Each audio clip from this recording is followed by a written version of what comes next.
Hello and welcome to another review here on Theme Park Worldwide. Today we're in the historic city of York, which is the perfect location for a dungeon attraction. And me and Alex, who's just here out the front enjoying the sunshine, have just been inside the York Dungeon. Here's a little look at the location of it. You've got the entrance just here. It's right in the heart of the city, this one. Obviously you've got all these transport links out the front. There's a bus stop there, there's all shops around. And to get to other areas of the city, it's all a short walk just up that way. All your shops around, obviously York Minster, the National Railway Museum, and everything else that this beautiful historic city has to offer. Right outside the Grand Opera House is the dungeon. And here it is, yeah, so the entrance to the dungeon is just here. In terms of the building, it's not huge at all, is it really? Like, you can just see the exit and gift shop just down there on the right hand side. And obviously cameras aren't permitted inside any of the dungeon attractions, but what we can do is talk about it, so beware, this will be full of spoilers. So if you don't want to spoil the experience, then don't watch it basically, because we're going to talk all about it, aren't we? And just a little review about it. Now, the York Dungeon is prone to having some flooding issues because the river is literally just down the bottom, just there. And it's a lovely little area actually to sit down with all the pubs and everything. But yeah, they've had quite a lot of issues over the years. I mean, a lot of money's been spent on refurbishments and changing different scenes. But yeah, let's talk about our experience, what we had inside the dungeon. So obviously, we went with Alex, I mean, we've got an annual pass, so obviously we get our entry included with that, which is great. We went up the stairs and we were held in like a little seating area, something that I haven't seen in a dungeon before. You kind of sat down waiting for the next show to begin, which I think is great. Rather than standing in a queue or feeling bored waiting, you're sat in quite a dark confined space on a little bench waiting to be summoned into the dungeon. I think that's a really great way of building the tension. It's quite dark and eerie. There's tense music and there's announcements telling you all the rules and regulations before you go inside. Fantastic. Before you even get into the dungeon. It's pitch black in there as well, isn't it? It's pitch black. You really can't see what's going on, and then off you get summoned down into the dungeon. Yeah, you get a little jump scare, don't you, really, there at the start, where you're invited into York Minster, aren't you, there, by like a priest, isn't it, really, who's taking you in, and that's like your opening scene, isn't it, with this dungeon. So you go in there, and the first thing you notice is the theming inside that room. It does look like you are inside a church, York Minster. Obviously you've got like a rope to pull the bell. There's like a little, all like stained glass windows and things around, like all the archways, the architecture that you find inside a church. And I think for me inside this dungeon, what really stands out is the smell pods. All of them have got them, but in here, I think the fact you're in quite an old building as well, it's got some really good smells to it, as I'll touch on as we go through the other scenes. But inside there, the main basis to that scene is you have to there's a box, and you got pulled up for this one, there's a box on the side, and basically a treasure chest, like a chest full of things. I was like lost, to be honest, at first, because I was so dark and quite disorientated, which is good. That's what I wanted. Bear in mind, it was Alex's first time in this dungeon. I think I've only done it probably 5 or 6 times, so not too much compared to the others. And then being led into this disbelief of the priest is telling you about the Saxons and building on that story to then be followed into kind of the first area, which is the Vikings, and where you're being summoned to take over, and the Vikings are invading, and it's a fight. He was quite jumpy in that first scene, wasn't he? A good starter, and basically they try and show up. I think they just pick on whoever's like a bigger person in there who looks quite strong. So Alex got picked, and the first person can't pick up the chest what's there, and then he picked someone else out. This time it was a lady what he picked out in the group, and then picked up the chest straight away. Basically Alex then has to sit down on a bench, pull a rope, which opened the doors into, like Alex said, the next scene, which was it's all about the fear of the Vikings here, isn't it? So like scene 1, and going through into Vengeance of the Vikings, which is one of the newer scenes. I've not seen that. So obviously inside there was a screen on the right hand side, like it was projections onto like a cloth at the side inside there. First thing we noticed was probably about 12 TV screens in the floor. That is just an estimate, don't go counting them when you go in. Well, you can do and then comment on the video, but yeah, the screens on the floor, and nothing really happens with them until right at the end. Obviously with this, Saxons is something that we've seen in other dungeons, especially Blackpool Tower Dungeon, where we've seen that before. Wasn't a big fan of Saxons there, and to be honest, I wasn't a huge fan of it in this scene as well. One actor inside there, a member of your group gets put into a barrel who sort of sits there a bit raised up above everyone, and then you had that story about the Saxons. There's like a fight going on, which is projected onto the side, and then a few effects basically like the bow and arrows that are being fired over towards the actor, which is quite nice effects, isn't it, really? Yeah, and then you are kind of left on this pit of snakes, which is what the screens kind of create an effect on. They are going to feed you to these venomous vipers, and you feel like, you know, the floor starts to shake, it gets quite eerie in there, and then you're led straight into probably another really classic dungeon scene. The Plague Doctor. Plague Doctor, classic. And he likes pulling out the bits in this one, as usual. Pulling out the bits. Fantastic. Standard stuff really in that. We won't go into too much detail. If you haven't seen that, that's, you know, something definitely to check out. It's always a good laugh. If you get picked up, it's always good fun. Picked on, it's always good fun. And then into something that I wasn't too sure about. Something quite interesting. The Golden Police Inn. Now this for me is a really unique one. Like all of the dungeons have their own unique ones to the area. Oh, there we are. Well, temporary pause. That's what I mean. You are in the middle of York. There you go. There you go. Yeah, for me personally, it was a really interesting scene, quite up close and personal, similar to the.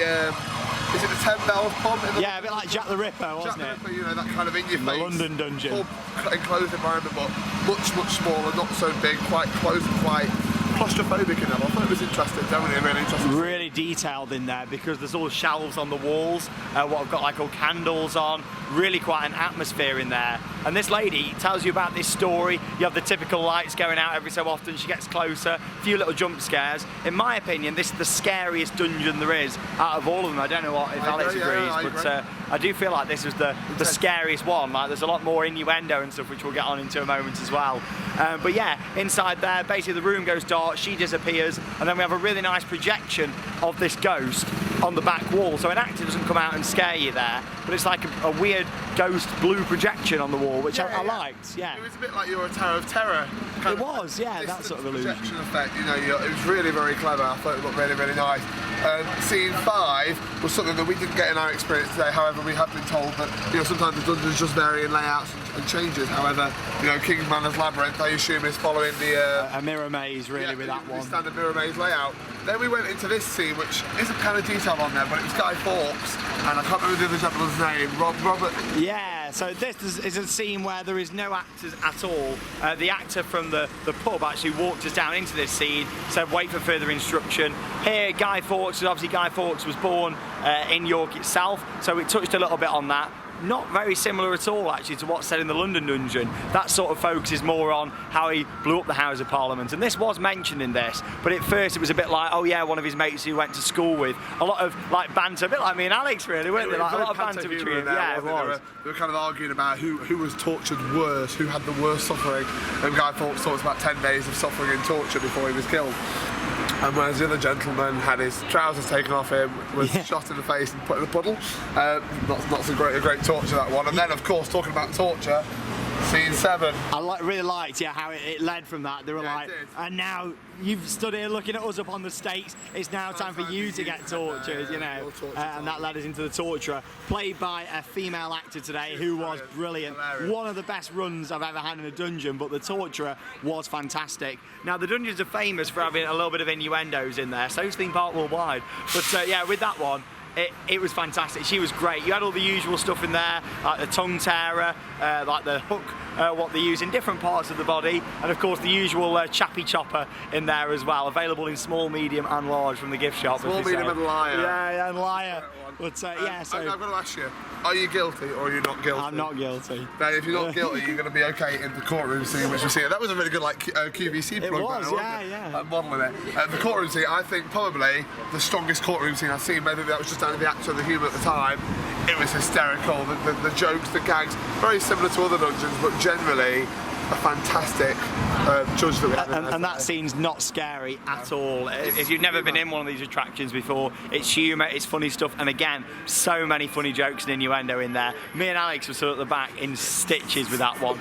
Bear in mind we were in quite a small group. I think there was what, six of us was there in this one? I think they can accommodate groups of around 20, so it's nowhere near as many as London, which makes it a much more up close and personal experience in my opinion. But yeah, I must say the set design in there was nice with all like the velvet red curtains and things, which was great. Obviously from the courtroom we then led up into the execution scene, which is a unique one really for this dungeon, isn't it? So in there we went in, a really funny guy in there. He was playing a bit of a ditzy character, wasn't he? So you went in, he was playing a bit sort of, being a bit silly with the crowd, picked someone out, put him in the stocks, and then he said like, oh, he's gonna will you hold that while I check the machinery basically to make sure it's working? Like what do you call them? Like it drops down. Like it's not the stocks. It's like a bit of metal that comes down. Oh God, yeah, yeah. But anyway, you had to hold the rope. And with that one, guillotine. Yeah, guillotine. That's it. We got there in the end, and basically the guillotine was there, and then it moved a little bit. Like, oh, what are you doing? You keep moving the rope. Are you trying to chop my head off? So then he says, right, I'm going to chop your head off because you're the traitor, basically. With that one, bit of water effects down from the ceiling, usual stuff, and then it was out into what was now, in my opinion, the best dungeon scene out of any of the dungeons I've done. Bear in mind, I've done a lot of these now. And yeah, this was brilliant. So, and yeah, like the final scene really, which is all sort of based on the Highwayman and the main man, Dick Turpin. It was great. Sensational. I mean, there's some good dungeon scenes, there's some good unique ones, there's some good, you know, similar ones in different dungeons, but that one, to me, is probably the best dungeon scene we've done. It was so different, wasn't it? Because, I mean, you're kind of getting led through this mysterious woodland into then being put on a horse carriage, and you feel quite enclosed in there, even though it's quite a long carriage. You're being spoken to, you know, have to look after your jewellery, your watches and things, because... It was a bit like Caves of Skipple, which you get in the Blackwall Tower dungeon. That sort of feel like, oh, you know, you got all this loot on you, you've got all this money's worth of stuff, lock it up, we're going to shut the doors. But just before that, we forgot to actually mention the scene what led up to That's that, what I just thought which I think is a seasonal scene, and I'm not too sure on the name of it, but I did see it on one of the signs, and this was basically about this lady taking us down into some cave, wasn't it, underneath the ground, and there was like all dripping water sound effects, rocks. That was a really well detailed set piece, probably one of the most detailed set pieces I've seen inside a Dungeons attraction, and there we had some really good jump scares as well actually. No real actors other than the one that was telling you the story, but some really good sort of lighting effects, strobe warning. As soon as we walked in, she did a little disclaimer, which is rare in a dungeon. She said, if anyone's epileptic or suffers with issues with strobe lighting and flashing lights, then to let her know. So I knew at that point we were going to see something good. Yeah. Lots of flashing lights. It had a real eerie feel to it, didn't it, that one? It did, and it was quite dark. Again, you couldn't really see what was going on around you. You didn't really know. You were kind of looking around mysteriously.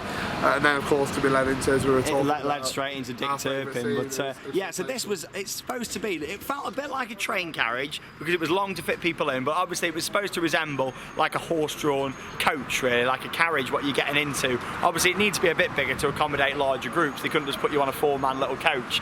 But yeah, with this one, you went on, really fascinating how it works. Benches all in a row. You're actually facing other people in there as well, which was nice, which I really liked. And then along with that, the walls actually moved and shaped, which was brilliant. You had like all the little lanterns on there, candlelit lanterns that were wobbling. You had like lighting effects to make it look like the moon was like glistening through the windows, which was a really good effect inside. Sound effects to make it sound like it was raining and thunder and lightning outside. You felt really enclosed in the space. Really, also, with having other people who you don't know sat directly in front of you and not having much leg room, it's quite claustrophobic. It's again wonderful. It's quite hard to talk about something like a Dungeons and not show you any of it, but I really recommend coming, especially to York, and seeing it. But yeah, basically the end to the Highwayman scene, Dick Turpin, the seats, there's a big spoiler for you now, but the seats right near the end tilt forward and creates a great scare. I wasn't expecting it myself. I don't really get scared in these attractions, especially not normally dungeons, but even I wasn't expecting the seats. I think the fact that the walls are moving and everything as well, I just wasn't expecting to be lunged forward, so I thought that was brilliant. If it got me, it'll certainly get a lot of people out there.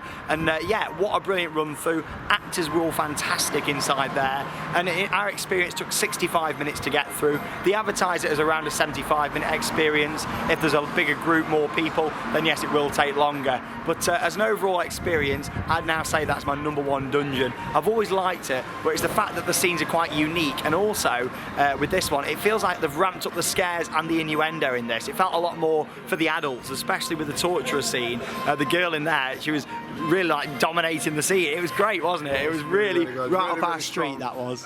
If you haven't done a dungeon before, just expect that there are some quite intense scenes. It is quite dark and claustrophobic, however, you know, it is still quite fun for everyone, and you know, if you're used to being in dark space or you can deal with that quite nicely, it's definitely worth coming to visit. And actually, it's not just about the scares or the darkness, it's just a good laugh, and it's enjoyable. It's also quite educational as well, I think. Yeah, it certainly is, but like we say, some good jump scares and things in this one. Nothing too intense, still family friendly, but definitely more intense than the other ones. I kind of position a lot of the scenes in here of a similar level, if you've done the London dungeon, to some of them scenes in there, like Miss Lovett's Pie Shop, all the story of like Sweeney Todd and things, that sort of level of scare inside here. But no, really good run through, 9 out of 10 from me, absolutely loved it. And I like how it's an experience as well, in terms of the toilets are located just down the street just here, and you walk down into what looks like it could have been the old entrance to it down there, because it does say enter at your own peril. And there's a few shots on the screen there, all the toilets down there, it's all themed. Oh, slow down, watch your speed.